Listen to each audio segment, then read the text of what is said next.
Taïwan, de concert avec le gouvernement haïtien, appuie l'agriculture en Haïti. Au fil des années, que ce soit le développement de variétés de riz adaptées au climat national ou accompagnement direct aux producteurs de leurs activités de production et de vente, les coopérants taïwanais et les agronomes haïtiens du ministère de l'Agriculture ont toujours travaillé côte à côte au profit de la population, afin de développer les capacités de la production nationale. Je me sens particulièrement encouragé cette année car nous avons constaté un intérêt de l'opinion publique pour la production nationale et le débat intense sur ce sujet confirme que notre choix conjoint du développement de la capacité de production nationale a toujours été la bonne voie à suivre. Cependant, les défis restent multiples et variés. Et la prise de conscience de l'opinion publique ne marque que le début du changement, car la production locale fait face à la rude concurrence de l'importation. Nous devons multiplier nos efforts afin de rendre le travail de la terre plus attrayant aux producteurs, afin qu'ils puissent jouir pleinement du fruit de leur travail. Et avec la remise d'une nouvelle tranche de financement au projet de renforcement de la production de riz en Haïti, nous renouvelons notre engagement à l'agriculture locale et plus particulièrement à la production nationale.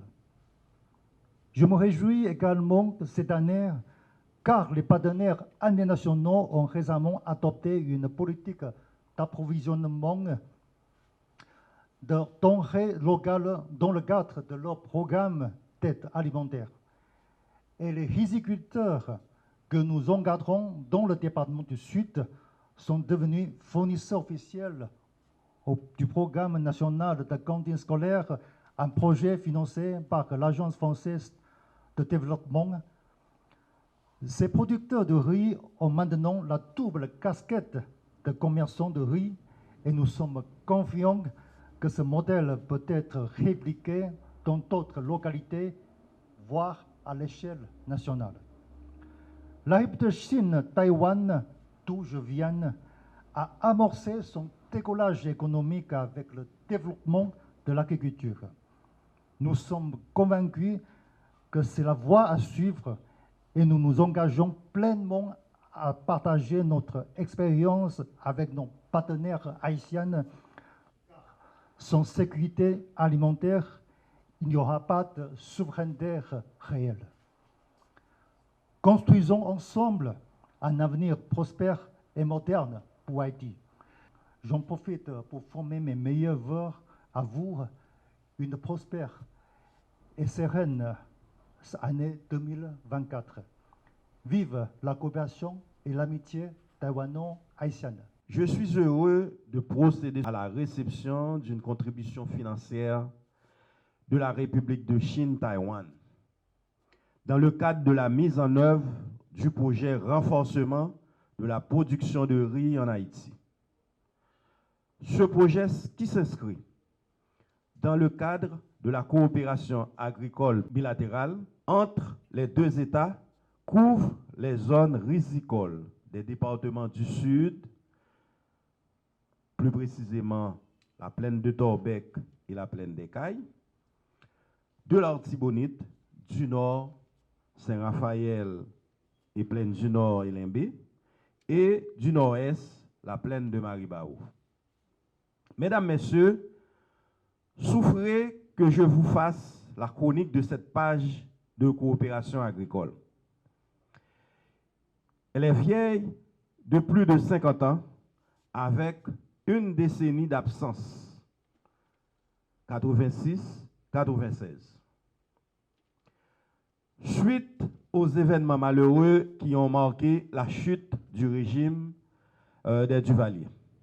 Aussi, l'accord de coopération agricole signé en 1996 par le gouvernement de René Préval marque un tournant dans l'histoire de la coopération agricole, orientée désormais vers un accompagnement à l'autosuffisance alimentaire en Haïti. Depuis, diverses zones productrices de denrées ont pu bénéficier de financements substantiels de Taïwan. Notons entre autres la vallée de l'Artibonite de 1997 à nos jours, Caille-Jacmel de 1999 à 2006, la plaine des Cailles et de Torbec de 2009 à nos jours, les plaines rizicoles du nord et du nord-est de 2019 à nos jours.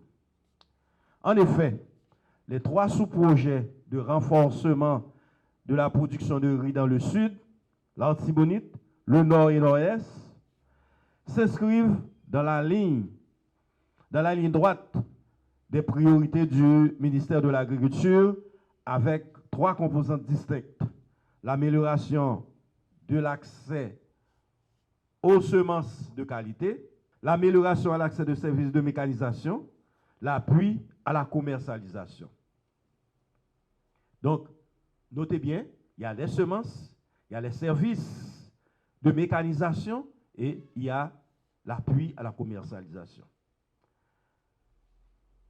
Le pays enregistre au cours des 10 dernières années une augmentation substantielle de la consommation de riz qui est passée de 450 000 tonnes en 2012 à 550 000 tonnes en 2023, soit une augmentation d'environ 20%. Alors, ne me dites pas pourquoi le prix ne baisse pas.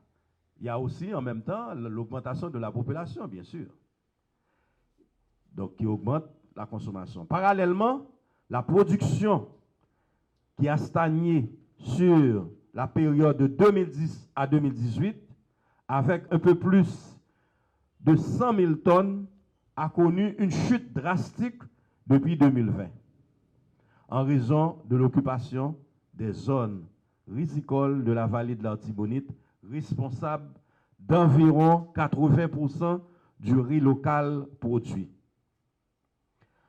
Selon les données recueillies dans le cadre du sous-projet Réponse Artibonite, environ 25% des terres cultivées sont laissées en friche, soit un peu plus de 7 000 hectares à cause de l'insécurité qui règne dans les communes considérées comme le bastion de la production de riz dans la vallée de l'Artibonite. Il y a Petite Rivière de l'Artibonite, Marchand des Salines et Verrette.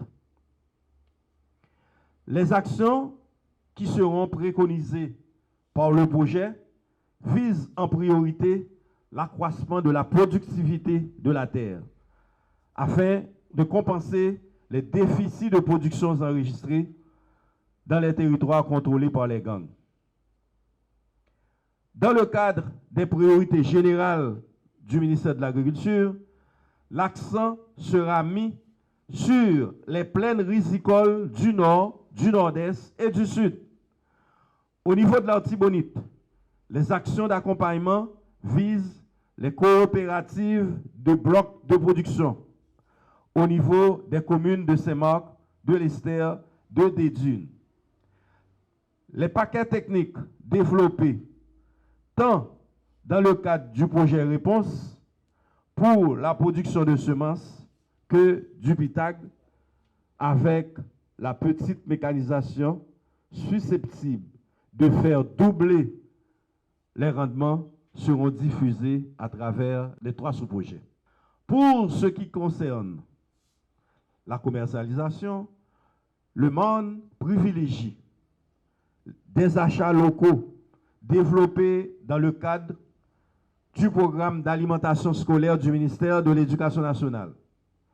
Les producteurs bénéficieront d'un appui ciblé pour la production de riz répondant aux standards de qualité et aux normes d'innocuité alimentaire. Cette stratégie vise et présente aussi l'avantage de garantir un marché pour les récoltes avec les effets induits sur l'économie locale en termes de création d'emplois et de stimulation d'activités connexes. Aujourd'hui, mesdames, messieurs, nous avons le plaisir de recevoir l'ambassade de la République de Chine, Taïwan, au nom de la coordination des 3 sous-projets. Une contribution financière qui servira à couvrir les dépenses engagées par le projet au cours du 3e trimestre de l'année en cours. Par ailleurs, ce versement de contribution du gouvernement taïwanais au développement du secteur risicole du pays vient consolider les liens de coopération et d'amitié entre les 2 pays, vieux de 67 ans. Je remercie, au nom du gouvernement haïtien, le gouvernement de la République de Chine, Taïwan, représenté par M. l'ambassadeur Wen Jianku, pour cette précieuse contribution au secteur risicole haïtien. Une contribution qui impactera significativement, M. Kou, la production nationale de riz avec des effets de la sécurité alimentaire. Je saisis également l'occasion pour vous souhaiter, Monsieur l'ambassadeur, à tous vos collaborateurs, à l'équipe de la mission technique de Taïwan en Haïti et aux techniciens haïtiens engagés dans les 3 sous-projets, une fructueuse année 2024.